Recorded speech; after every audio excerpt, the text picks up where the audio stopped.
There comes a moment in life, quiet, unscheduled, unnoticed by the world, when you stop playing along. Not out of bitterness, not out of rebellion, but because you finally realized something too few ever admit out loud.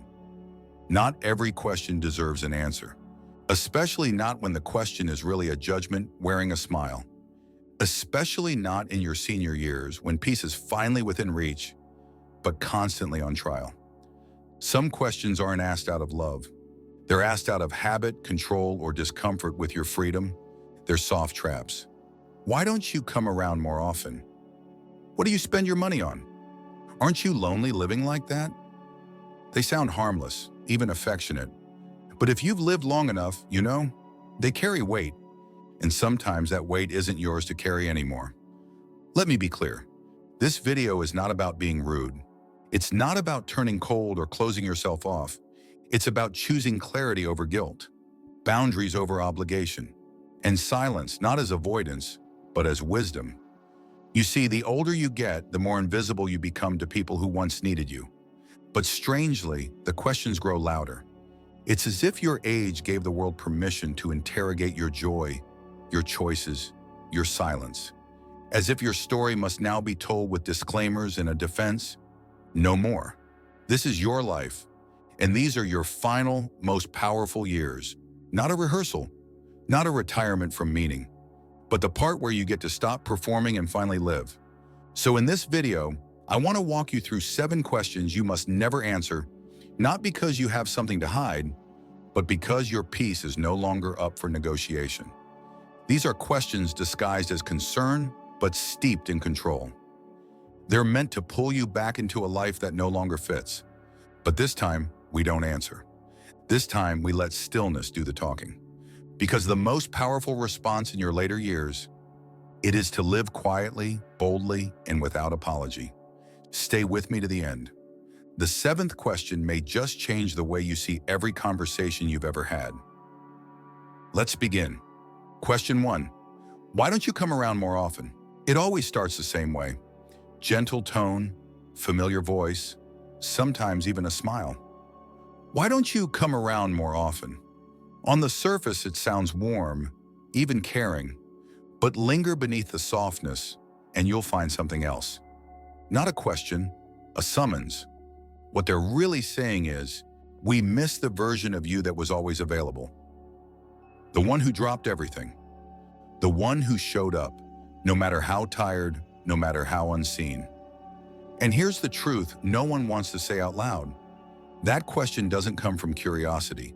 It comes from expectation, and expectation is rarely neutral. It's a subtle demand that your presence still belongs to them, that your time is still a public resource. But you're not that person anymore, are you? There comes a time in life when the cost of always showing up for everyone but yourself becomes too high. When peace, real peace, begins to feel like a right you've denied yourself for too long, and suddenly the silence you once feared becomes your sanctuary. But the world doesn't like your peace, especially not if they benefited from your exhaustion. That's why this question stings. Not because it's harsh, but because it's familiar. Because you've heard it before. After you said no for once, after you canceled out of care for yourself, after you chose stillness instead of obligation, and they noticed, not your joy, not your healing, but your absence. I want to tell you about someone, Margot, a retired school teacher I met at a journaling circle. Late 60s, quiet eyes, the kind of woman who once kept everyone else's world spinning. Every Sunday, her calendar was full. Lunch with family, errands for grandchildren, check-in calls with her sister. One week she stayed home. No excuse, no drama, just stillness. That evening, her niece texted her, "Is everything okay? You've been distant. We really missed you today." Followed by a subtle guilt hook. "You used to always be there." Margot told me she cried, not because she felt guilty, but because she finally saw the pattern. Her presence wasn't being missed out of love. It was being expected out of habit. That moment broke something open. She started saying no more often, not with attitude, not with resentment, just with calm. And that calm, that was her boundary. As Marcus Aurelius said, To live in harmony with oneself is to live in harmony with the universe. But harmony requires order, and order requires that you protect your time like it matters. Because it does. You see, this question, why don't you come around more often, isn't just about visits. It's about access to your time, your energy, your emotional labor. And if you don't guard those things, they'll be spent by everyone but you. Stoicism teaches us that we are responsible for our inner world, not for constantly pleasing the outer one. And in your senior years, that lesson becomes survival. Because always being available is not the badge of honor they made it out to be. It's the blueprint for emotional burnout. And let's be honest, some people don't miss you. They miss the convenience of you. The compliant, agreeable version. The one who said yes out of duty, not desire. But you weren't born to serve a calendar. You were born to live, to rest, to breathe, to retreat when your soul calls you home. So the next time someone asks, why don't you come around anymore? Don't explain. Don't defend. Let them sit with your silence. Because your presence is a gift, not a guarantee. And gifts are not owed. They are offered from overflow, not depletion. Let that be your wisdom now. That saying no is not a betrayal. That staying home is not selfish. That peace isn't something you earn. It's something you protect. So stay quiet, stay still. And if they really love you, they'll learn to love the boundaries that protect you too. If they don't, let them miss the version of you that no longer exists. Question 2. What do you spend your money on? It usually begins with a raised eyebrow. Sometimes a chuckle, sometimes just a quiet judgment, wrapped in a soft question. What do you even spend your money on these days? But let's be honest, it's rarely just a question. It's a performance, a test, an unspoken suspicion that now, in your later years, every dollar you spend must come with an explanation. And if it's not for someone else, it must be foolish. This is what no one warns you about growing older, that the world slowly begins treating your money as if it's no longer yours, as if it's some communal fund to be monitored, preserved and passed down, with no joy in between. You worked, you saved, you sacrificed, not to become someone's legacy plan, but to live. So when someone asks, why'd you buy that? Or, was that really necessary? What they're often implying is this: shouldn't you be shrinking by now? Shouldn't your pleasures be quiet, your wants invisible? But here's the truth. Your joy doesn't need permission. And your peace doesn't have to be budgeted into someone else's expectations. I once met a man named Leonard. He'd been a factory worker for over 40 years, raised 3 children, paid off his house, and buried his wife. At 72, he bought a custom-built bicycle. Not out of impulse, not out of a midlife crisis, but because it reminded him of the boy he used to be, the one who rode for miles just to feel free. His daughter didn't understand. Dad, really? That much? At your age? He didn't argue, and he just said, it costs less than everything I gave up to earn it. That stuck with me, because every dollar you spend at this point in life isn't just currency, it's history. It's time you traded, energy you gave, birthdays you missed, backaches you endured. And now that you finally have a little freedom, the world wants you to feel guilty for using it? From a Stoic perspective, money is neither good nor evil. It is a tool. Seneca reminds us, wealth consists not in having great possessions, but in having few wants. But let's not confuse simplicity with scarcity. Simplicity is living with intention. Scarcity is living with fear. If guilt follows every pleasure, if anxiety shadows every small indulgence, that's not wisdom. It's self-abandonment in disguise. And here's what's worse. You likely inherited that fear from generations who lived through war, recessions, and survival. They meant well, but they passed down the belief that joy is dangerous, that comfort must be earned to the point of exhaustion. And so you shrink. You second-guess the trip, the mattress upgrade, the art class, the gift to yourself that needs no justification. But listen, you've already paid enough.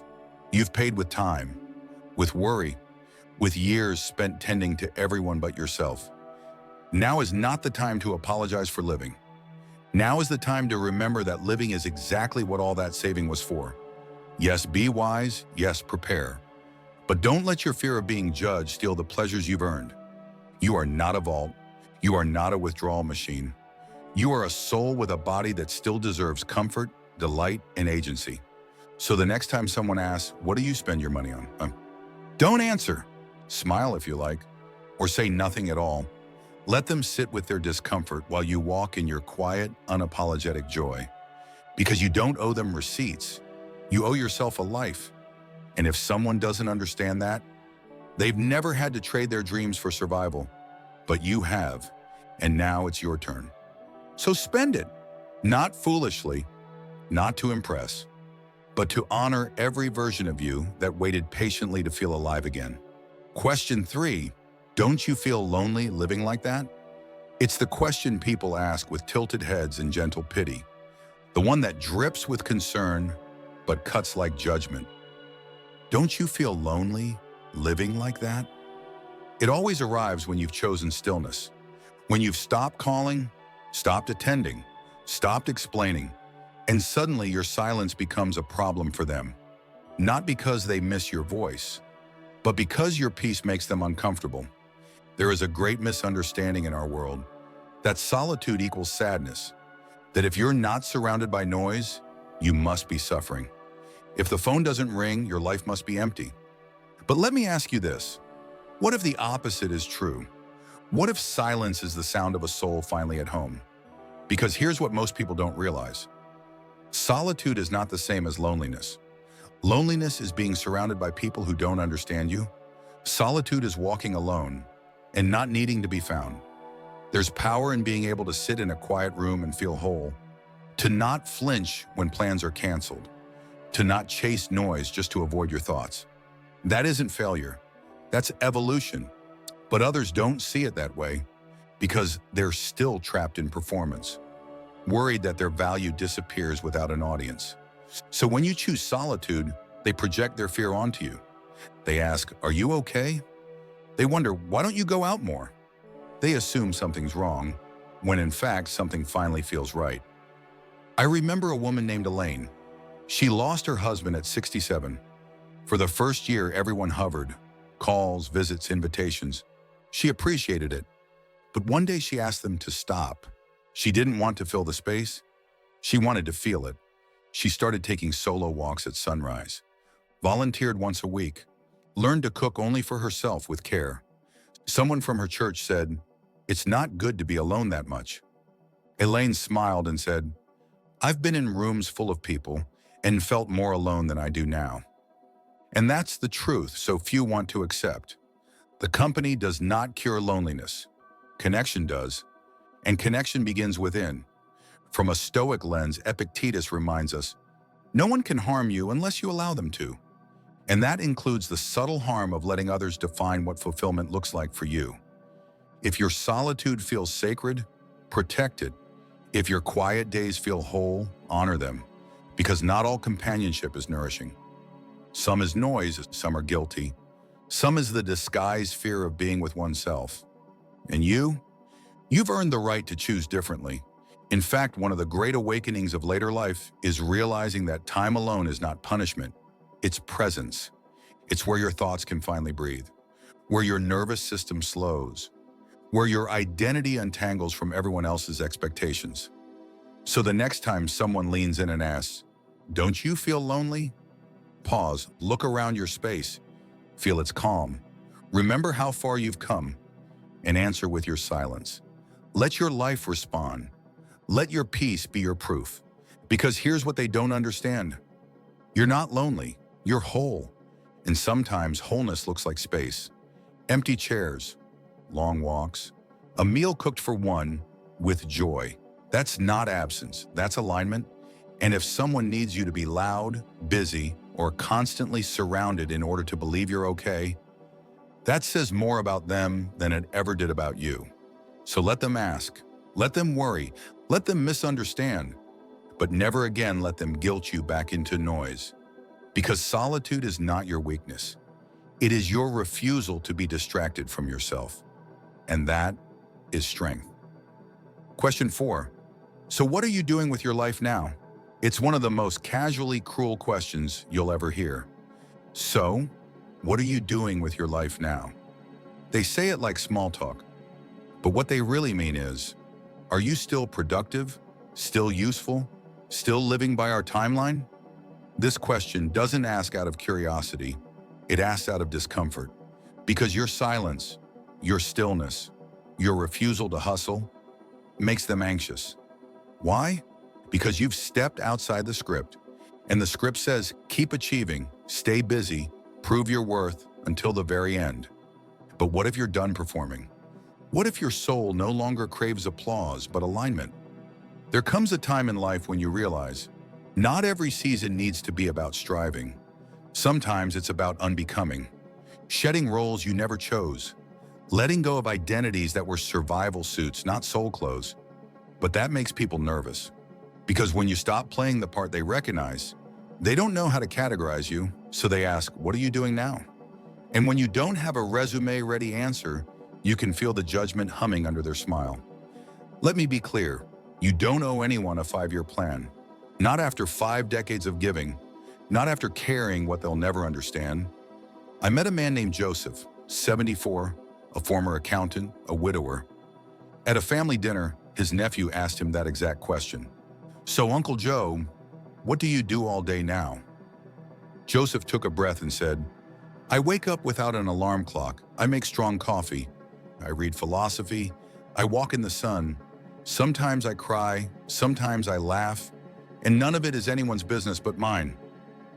The room went quiet, not because he was rude, but because he was free. From a Stoic perspective, that's what matters. Marcus Aurelius never asked, what will they think? He asked, are you doing the work that is yours to do today? That work may not come with titles, recognition, or salary.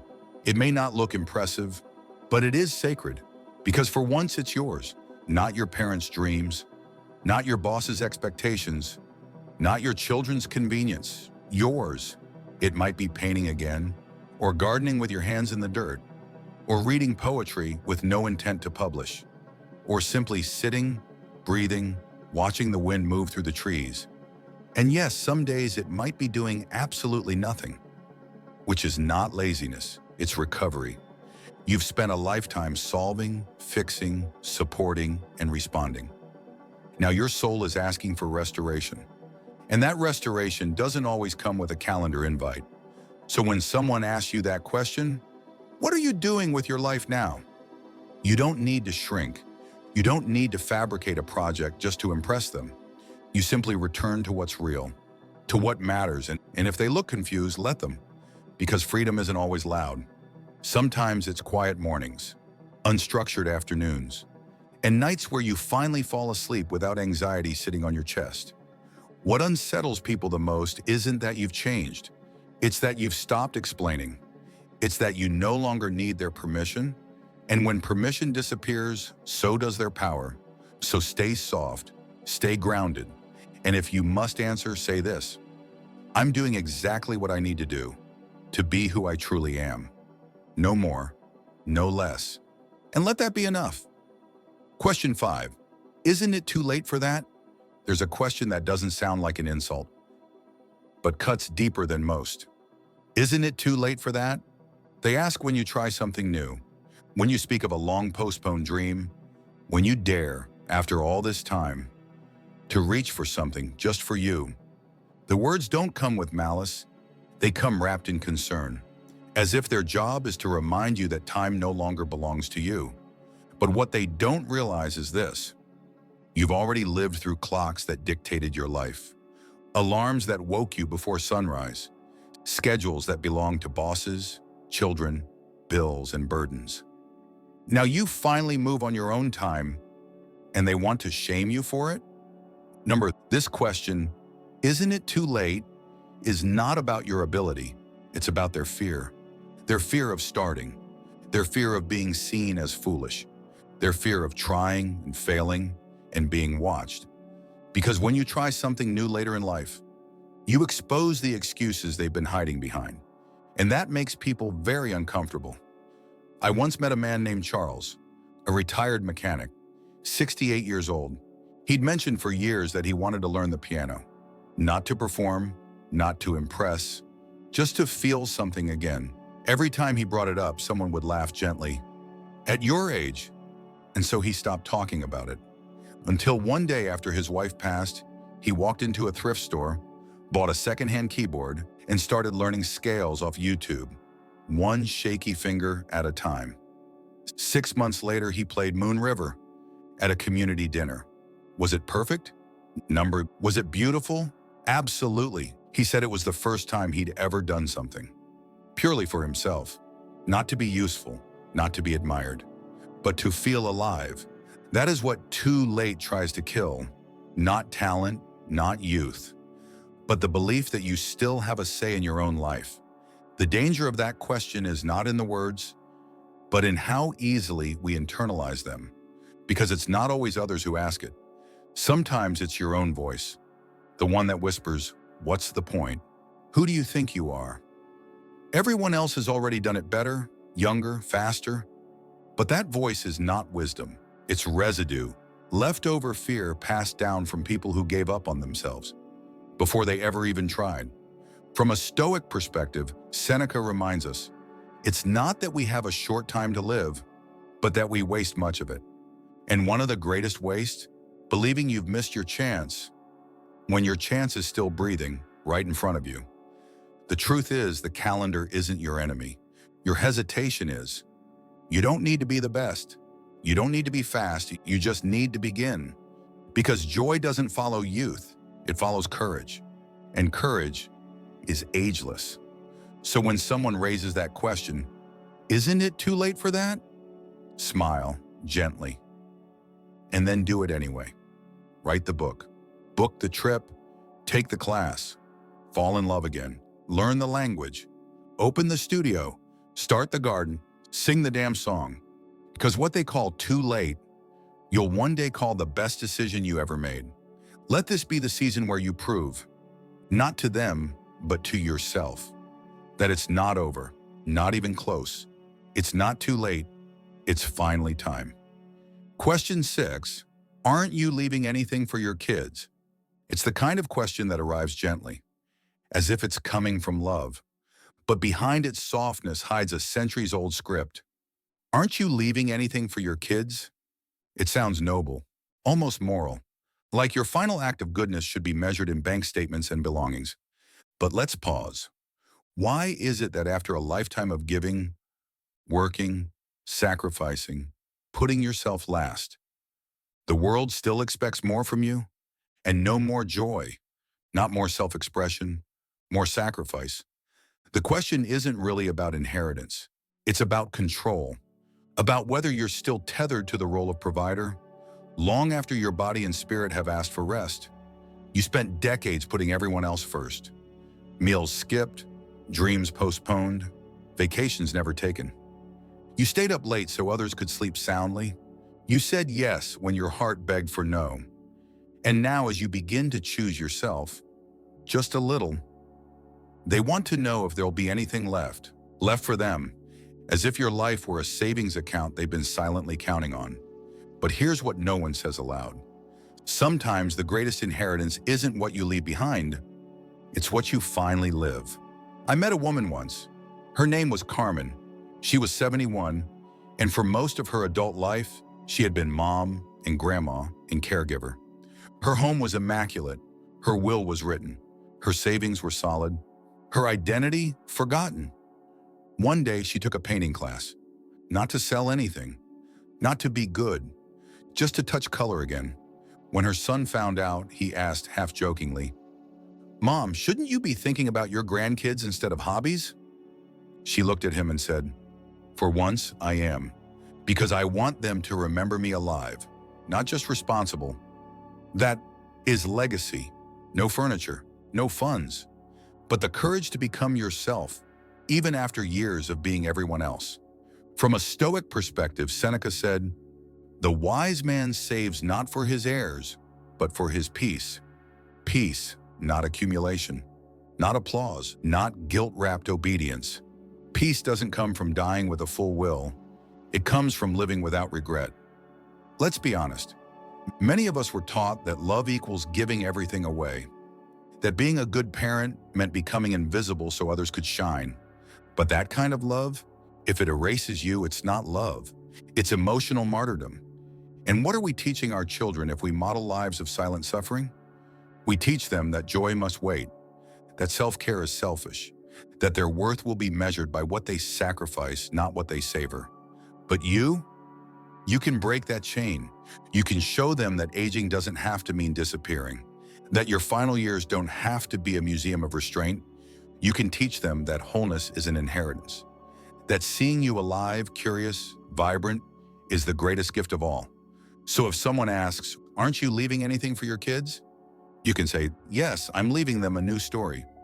A story where parents don't vanish, where joy doesn't expire, where love includes boundaries, where freedom isn't postponed until death.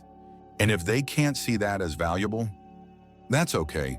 Your life is not a transaction, it's a testimony. And your worth, it's never been in what you pass down, it's in how fully you rise up, especially now. So let go of the guilt. Spend the money, paint the canvas, take the trip, sleep on the good sheets, eat the ripe fruit. And when the day comes, may your children say not just, she left us something, but she finally became someone. Question 7. Why have you changed so much? It's the question that arrives last, but hits the deepest. Why have you changed so much lately? They ask with confusion, sometimes with hurt, often with an undertone of quiet accusation. But make no mistake, this question is rarely about curiosity. It's about loss, not your loss, theirs. Because when they ask why you've changed, what they really mean is, why don't you let us shape you anymore? Why did you stop being convenient? Why did you stop playing the role we liked you in? This isn't about change, it's about control slipping from their hands. And your freedom, your evolution, makes them nervous. Because when you start saying no, when you cancel long-standing obligations, when you stop answering guilt-wrapped calls, when you choose peace over performance, you are no longer predictable, no longer pliable, no longer the version of you they relied on for comfort. And to them, that looks like betrayal. But it's not betrayal, it's becoming. I once met a woman named June. She was 74, a widow, a mother, a retired nurse. Her whole life had been defined by service. To others, to the system, to tradition. Then one day she dyed her hair silver white, bought tickets to a jazz concert, canceled 3 standing obligations, and told her daughter she wouldn't be babysitting that weekend. She said, I have plans with myself. An hour later, the phone rang. What's going on with you lately? Her daughter asked. You're not acting like yourself. June replied calmly, I'm finally starting to. That line stayed with me, because when they say you've changed, they're rarely mourning your transformation. They're mourning their expectations. But you weren't born to meet expectations. You were born to live truthfully, and sometimes that truth only emerges after years, decades of people-pleasing, of keeping the peace at the cost of your soul, of being agreeable to stay included, of shrinking to be loved. But eventually the quiet begins to grow inside you.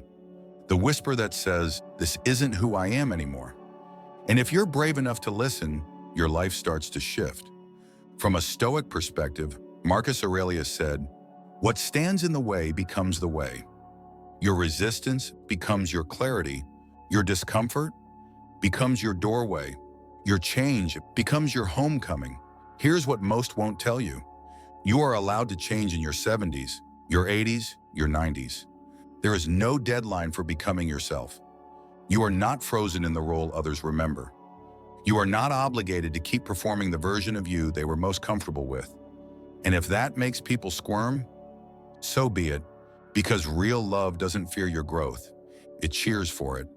It may not understand it right away, but it never punishes you for it.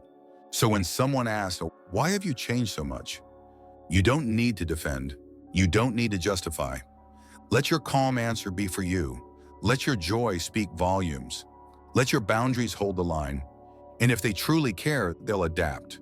They'll evolve with you, or they'll admire you from afar. But either way, you keep going. Because what they call change is actually liberation. And what they call strange is actually you finally arriving. If you're still here, listening, reflecting, breathing, then you already understand something most people never will. You were never meant to explain your life to those who refuse to understand it. You were meant to live it fully and without apology. These 7 questions weren't just phrases. They were subtle chains, invisible scripts designed to keep you small, quiet, obedient. But you're not here to shrink anymore. You're here to return to your rhythm, your voice, your peace. What you owe the world is not your constant availability, not your silence packaged in guilt, not your presence purchased through exhaustion. What you owe is something far more sacred, a life that honors the truth of who you are and who you've become. So when these questions find you again, and they will, choose quiet over justification. Choose presence over performance. Choose peace over permission.